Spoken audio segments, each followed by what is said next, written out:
Hey there, welcome to the Startup Leader Show, where we learn lessons from leading startup founders and executives. I'm your host, Lisa Dreher. I'm really excited to introduce our guest for today, Akhila Tadinada. She is the co-founder and CTO of a company called Zelmelgo. Welcome to the show. Hey Lisa, good to see you. Absolutely, it's great to see you too. Thanks so much for making time for this. No, I'm excited. I'm excited about all the stuff that you have been doing and been following all of that. So excited to be part of this. Absolutely. So I thought we would start by just having you give us a little bit of background about what Zelmelgo does. Yeah, so Xemelgo, we are, getting close to 3 years now. So we are a smart manufacturing startup. We launched in 2018. So Rich, who's my co-founder, and I, and a couple of us, we used to work at Hitachi, and then we decided to launch this startup with a focus on bringing cloud, mobile, AI, and IoT to the factory floor. So think of what Amazon did to retail, by sort of rethinking the entire supply chain. There is this whole almost revolution that's happening in manufacturing, where a lot of these technologies are fundamentally changing how manufacturing is going to be done. And we saw a huge opportunity, but then we also saw that a lot of manufacturers were not getting access to this, like a lot of small, medium companies were not being able to leverage this technology. And at the end of the day, it's a competitive advantage, right? Like if you have the technology on the floor or not. And so, yeah, our goal was to democratize the technology, so now it can be used, by pretty much every single manufacturer on the floor. And so we launched in Seattle, Washington, and it's such a great place to launch a manufacturing startup because you have the whole Boeing ecosystem and you have all the tech companies and just bringing the best of both worlds together. And it's almost like putting our heads together. How many problems can we solve that sort of help manufacturers fundamentally improve their operations. So yeah, that's sort of our mission and vision in life that we've been on track to do. And at this point, we work with small companies like compounding pharmacies. We work with large aerospace manufacturers, big computer manufacturers, and I think it's just personally been very, very rewarding. I mean, one, it's a great community to work with. So, if you don't know people in manufacturing, please go introduce yourself to them.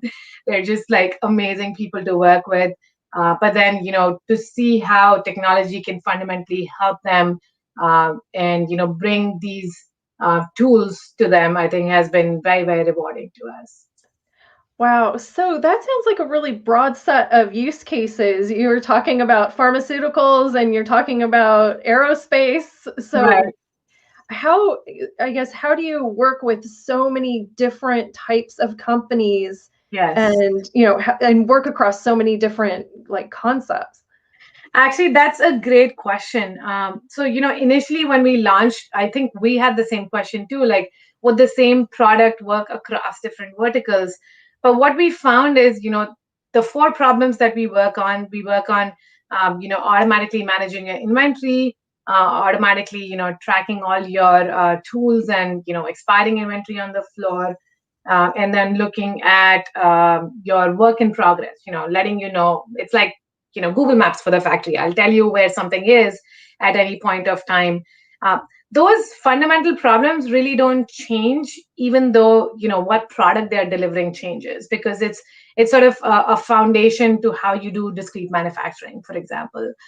So for us, it was a great learning experience to see that the same product that we built for a compounding pharmacy is now being used by a roofing manufacturer and also being used by a chemicals distributor, because at the end of the day, how people manage inventory is sort of standardized because everybody is doing lean, but now they're looking for tools to help with that. So, and that was a big goal for us. We didn't want to do one-off projects. Like, this wasn't like consulting for each one of them. We wanted to build a product that worked across verticals. Yeah, so I would say at this point, yeah, we are able to take the same product across multiple verticals and see how it's giving people the freedom to not have to do a lot of this manual work and basically have sensors and AI do that work for you while you can focus on just doing what manufacturers do best, which is make these amazing things and sell these amazing things. Yeah, absolutely. So, what has been one of the most, I guess, challenging or most complicated manufacturing situations you've worked with? Um, I would say each one is, yeah, it's its own sort of interesting challenge, right? And the thing is, so the way we built our product, we didn't go off into a cave and said this is a brilliant idea and we're going to go build the product or something, right?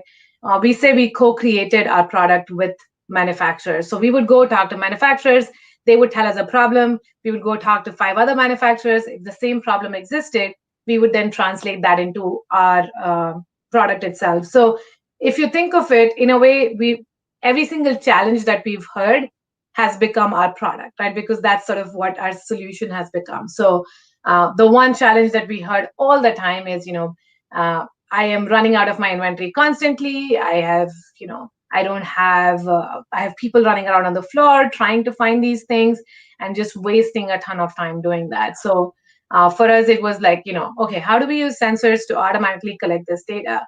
And then, of course, once you start working on that solution, you realize if we have an internal joke, we say, anytime the human gets involved, it gets challenging, right?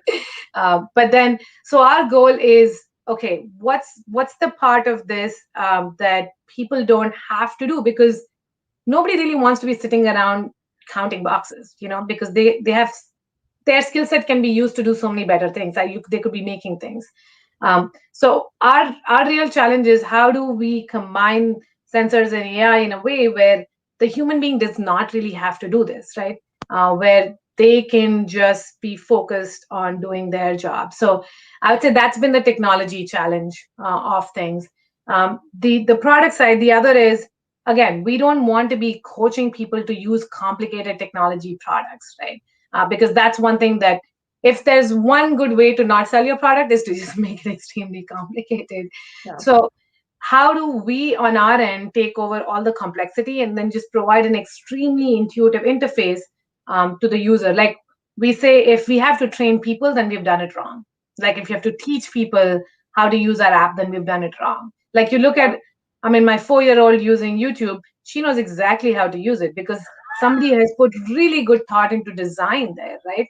Yeah. And that's really what is the need of the hour, I feel like, for manufacturing. I think for the longest time, one, tools were not there, and I think second, uh, technology companies in general have not paid as much emphasis to enhancing the experience on the manufacturing floor. So that, I would say, those two things are definitely the big challenges from a product side for us. And me being the engineering person, that's the first thing that comes to my head.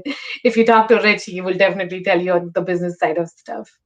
Yeah. So, how have things changed for you with, I mean, are there a lot of companies that are having people work remotely, or is that Yes. just impossible in manufacturing? How is that playing out? No, yeah, they are. So I would say all the manufacturing companies that we know of, they did not shut down, right? Because they're essential business and most of them have to figure out how to keep operating. So, but they are running with lean crews, which again is sort of pointing to the fact that, okay, if I have to run with a lean crew, then what sort of digital solutions do I have? So somebody sitting at home can now see how their manufacturing facility is actually operational, right? So in a way, I think it's been great validation for our vision because not that I wish COVID would happen for anybody or anything like that.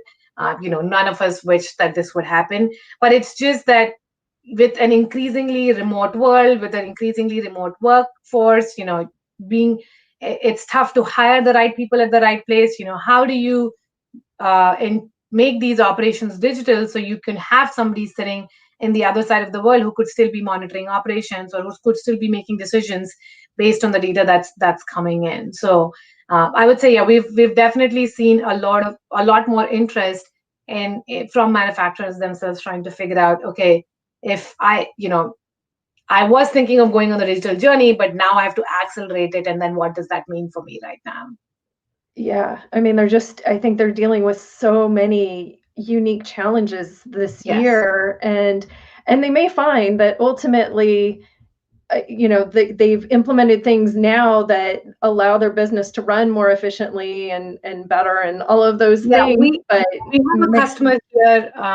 They're a big aerospace manufacturer in the Seattle area, and that's exactly what they're doing. They're saying, okay, business is down, and we have downtime, and typically we're so busy and fighting fires, we don't have the time to implement these changes. So let's take this time now to implement these changes. So we know for sure, business is going to come back to normal and may actually peak, right after this is over, so that we're ready to be, to sort of um, take that, head on when that happens, instead of, oh, I didn't really plan for it, now it's back up, and then I again don't have the people to take care of it, right? So yeah, I would say some companies that we're working with have done an amazing job in just using the downtime and having that vision and foresight to say, okay, 2 years down the line, here's what the world's going to look like.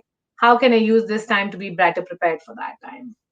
yeah, absolutely. And that kind of is a great lead into the lessons. So, one of the reasons we brought you here today was really to have you share some of the things that you've learned in the development and growth of Zelmelgo.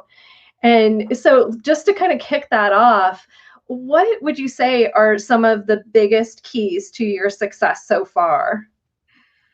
Yeah, I would say, I mean, the one thing is just the team. Like I am, I mean, we have, Rich, who sort of, is I would say the main idea behind this, and his insight and how we want to go about doing this. But just our team in general, um, yeah, if you can have the best of ideas, but if you don't have the right team, if you don't have the right culture, because when you jump into a startup, it's slightly different because there's no cushion, right? Like all the cushion is gone.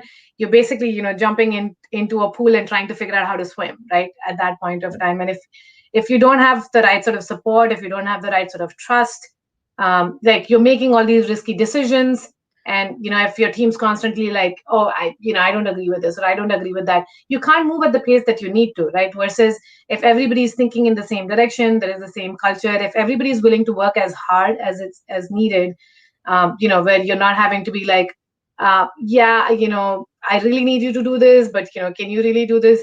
All of those things, unfortunately, will slow you down. And in the startup world, it's pace at the end of the day, right? You are trying to move fast enough so you can deliver these solutions with always way less resources than you would want, right? You never, even in a big company, you have never have enough resources, but in a startup, it's almost like you have nothing, right? So yeah, so I Yeah. would say team is probably the biggest thing.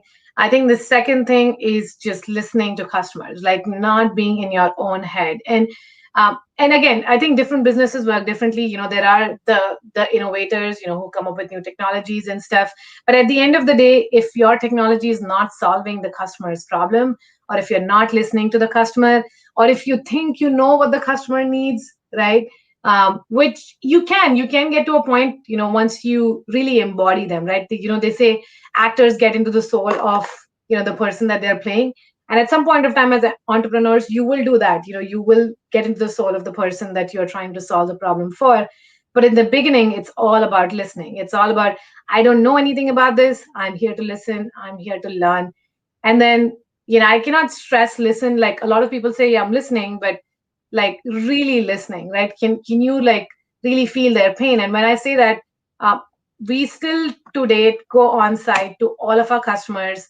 We help them, do their inventory counting. We work with them when they're deploying our solution. We do all of that because we personally want to feel the pain that they are going through, right? Yeah. If I personally don't feel the pain of what they're going through, even a small thing. Today in the morning, I was talking to a customer and they said, oh, you have this button at the top, can you put it at the bottom? And usually you'll be like, why do I need to put the button at the bottom? The button at the top is fine, if you're just in your head. But when you go on site, you realize, oh, this guy is holding a really big part in one hand, and in the other hand, he has to hold the phone to scan it. If you have the button at the top, he really can't do it. He has to have it at the bottom. These are really, really small things, right? But if I was not on site and if they complained about it, I was like, they just don't know how to use the app. Like it's an Yeah. obvious sort of reaction that you can have to it, right? So that's really what I mean by listening, is not just like, listening for the heck of it. I love this story about Airbnb, where I think, one of the Y Combinator's guys told Brian Chesky, like, yeah, you build this amazing solution, but have you really gone to one of your hosts and see how they're taking pictures? Because you need to help them take better pictures so they can show up on your solution, right? That's one of those stories I really like. So I think that's the second thing.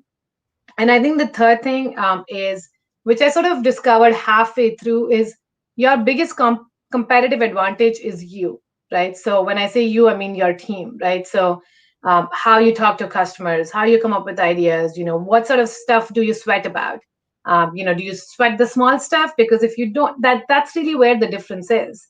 Where if, of course, you have to make the big decisions right and things like that, but what sort of small stuff are you sweating? Like, are you responding to your customers the right way? Do you respond to the email the right way?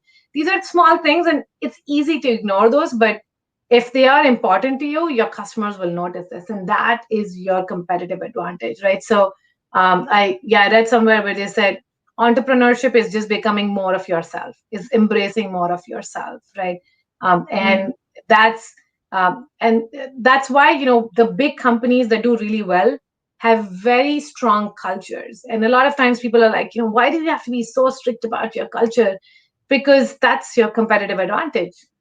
Anybody, who's smart enough can potentially build the same thing that you did, but can probably not serve it the same way you did, can probably not Mhm. talk about it the same way you did, is probably not going to embody the same values that you did, right? Like that is your competitive advantage. Yeah, absolutely. So, one of the things that you were talking about is really listening to your customers. And it seems like a lot of times what you need to do is ask the right questions so that you can Yeah. get you can you have that opportunity to listen. How have you gone about sort of finding those right questions to ask so that you can Yeah. listen? Yeah.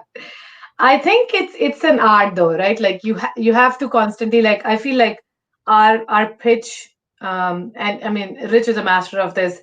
It just changes, it evolves every time based on what we are hearing from customers. But I think the first thing um, is to spark some ideas in the customer, right? So when you go there, you're not really there to sell your solution. Here's what I have to offer, ABC. Do you want to buy it or not? At some point of time, yeah, probably you want to do that, but initially, and particularly as a startup, because it's not the pragmatic people that are going to buy your solution to start off with, right? Like when you're in your initial phases, it's the innovators, and the innovators are basically people that want to spark the ideas. So you're Mhm. saying, here's my general idea of what I think would work in this space, and then you spark ideas from them, and then you just shut up and listen, right? Like you just say, okay, once I've sparked their interest, then they're going to come to you with, here's what's bothering me, right? And then Yeah. you can decide, okay, how do I want to solve this? Can I solve this? Can I not solve this? And things like that. So I would say that's sort of the first thing. The second thing is just getting them to talk about what they do. You just walk with them on the floor and you figure out, what's the day in the life? What do you do on a daily basis? And that's the thing that I love about being with manufacturers. Again, having worked in other segments, everybody is so proud of the work that they do, because it's a work of art, it's a work of craft, right? So our best time of a customer visit is when they take us out onto the floor and walk us through what they're doing. But then with my experience and my expertise, I have an eye for what I think I can improve in their operations as they're walking me through stuff, right? So Yeah. yeah, I would say that's just have them tell you about what they do on a daily basis, and then you learn from that. And then of course, I think the third is to boil your product down into analogies that they can understand. Like we use this Google Maps analogy a lot. We use the Mhm. Amazon analogy. We use Uber, because, and I think this is also came from one of the customers, our very first customer. He said, hey, I have all these apps that I use for my daily life. Why do I not have the same apps from the factory floor? Yeah. Right? And then we said, oh yeah, that makes sense. So then, one of our customers, they used the app and they said, oh, this is just like DoorDash. It's telling me where something is going to come to me, right? So then Yeah. when we went to other customers, we started using the same analogy and we said, oh, this is like DoorDash. And they're like, ah, yeah, that strikes me because I know that's something that I use on a regular basis. And yeah, I mean, as techies, we would love to talk about the technology that we have to offer and all the stuff Yeah. that we do.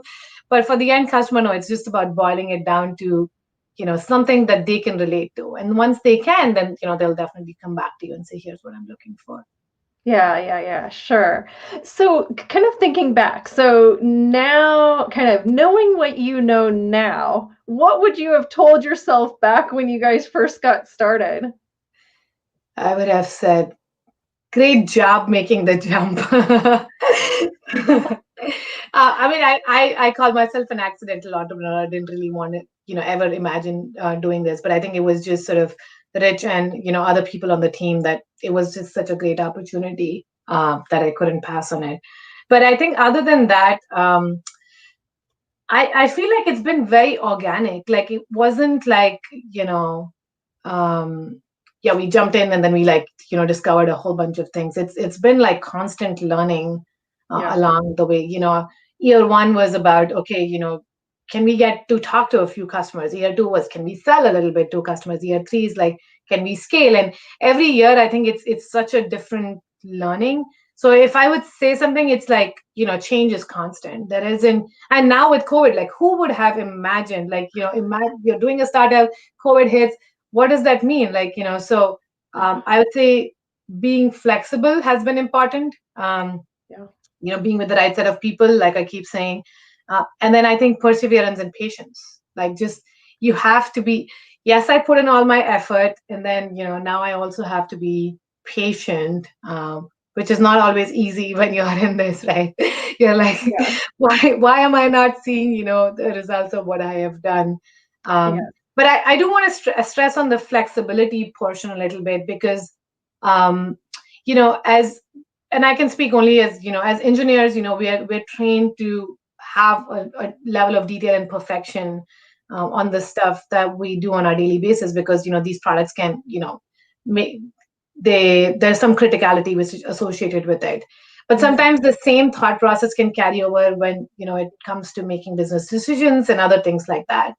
Yeah. um, and I think it's important to have different personalities and different thought processes when you're doing this, right? Like when you're pitching to an investor, you don't talk the same way that talk to your customer, to your team. It's different aspects of your personality, and sometimes we, because of our training and our education, we're so set in this one groove that we're not able to be these other things. Right. um, yeah, I mean, I think for me, like initially sales was hard, like because as an engineer, it's all about precision, it's all about this, right? And I would say, yeah, sales is art. It's Yeah. emotions, talking to people and things like that. But yeah, you have to discover that part of yourself which has probably been lost because of your education or training sometimes. And yeah, just be okay with being different sort of personalities for different aspects of the business. Yeah, absolutely. So one of the things you were just mentioning is scaling, right? So first you want to talk to the first you're trying to get in to talk to the customer, and then you're trying to actually sell your solution, and then you need to scale. And one of the things that seems to happen a lot with startups is that you kind of hit these plateaus, and it's it can be hard to break through those. Mhm. Have you experienced that? And if you have, how have you kind of gotten past those plateaus? Yeah, I would say right now we haven't, right, because we're still in these initial phases. So it's been all about scaling for us at this point of time. So I would say, yeah, plateau is a long lost dream for us at this point. Yeah, but I think to me it still goes back to the people and the culture. Like um, if it's always about discovering that next level in yourself, and if that's sort of your culture, I think that's what is going to manifest in the business also. We always say like the reason it's so great to work for a leader like Rich is because as much he'll support you, but he'll never let you settle, right? Like he's always looking for what's this next sort of level that you have in you. And I think that's become the culture on the team in general. So my guess is, I mean, we haven't, and I don't see us hitting a plateau in any near future. But if we do, I'm pretty sure it's going to be like, yeah, you really can't settle here. You have to Yep. like find what's the next level for you. Yeah, absolutely. Absolutely. So I want to end with a question about the future. Mm-hmm. And if you could make kind of one big prediction about it could be about business in general or about manufacturing or about any sort of aspect, like what Right. would that one big prediction be? Yeah, I was thinking about this question, and I think, I mean, there's definitely like, technology changes that are coming. There's AI, machine learning, there's sensors. So who knows? There's so much cool stuff that's coming on the technology front. But I think the real sort of innovation and change is going to come at the intersection of technology and business. Um, and when some of these traditional businesses, and I feel like for the longest time, um, you know, they've sort of gone their separate ways slightly, Hmm. where there hasn't been as much intersection. And I think, yeah, that's where the real change is going to happen. Like, and I think that's why I was reading about like a lot of universities are now looking at cross discipline, degrees for students, which I think is extremely important. Like, put a philosophy major, a history major, a technology major in the same room, with maybe a manufacturer, and then see what you get out of it.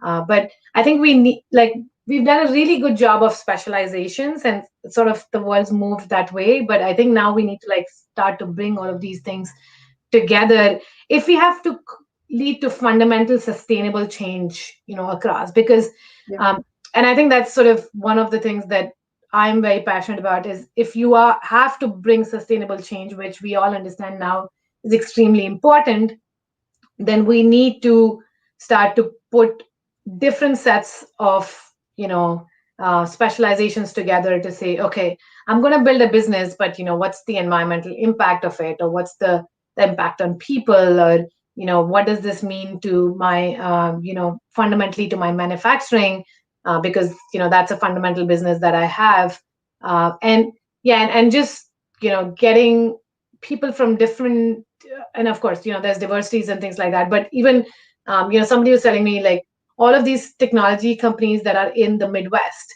right, they don't get talked about as much, but they have made so much fundamental change in that belt, right? Because a Yeah. lot of times the advertising is focused on Silicon Valley, and which I think is great, they do a great job there. But there is so many other problems in the Midwest, or in Hmm. other countries that need to be solved, which will only get solved if there's a lot of cross-functional thinking that happens. So I Yeah. think maybe that's my hope for technology and business, is that a lot of people start to come together. I think personally for me, I feel like just taking this jump, meeting people in manufacturing has opened, my horizons so much, where I'm starting to think about things differently as I did, when primarily I just interacted with people in tech before, right? I didn't really have Right. the sort of exposure that I have right now. That's great. That's great. Well, when that comes to pass, and I think it already is, right? Business and technology is just so integrated. You can't really survive Right. without it today. But it'll be interesting to see all of the new technologies that are implemented and all of the things that happen. I think, you know, through challenge, right, comes a lot of innovation and a lot of progress. And so it'll be really Yep. interesting to see all of the things that, on looking back, right, a year from now or 2 years from now, at all of the things that happened during this crazy time. Yes. So, yeah, I think Yep. it'll be good. It'll be written about for a long time.